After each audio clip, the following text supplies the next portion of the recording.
हरे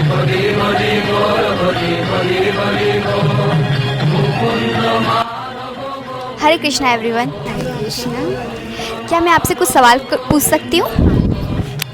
आपका पहला सवाल है, अर्जुन के गुरु कौन थे?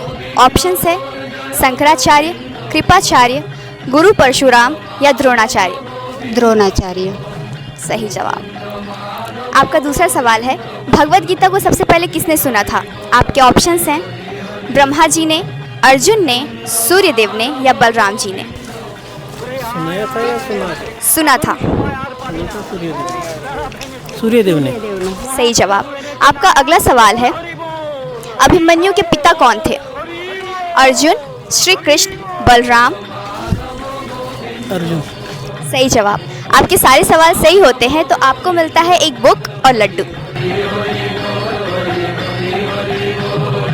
मुकुंद माधव गोविंद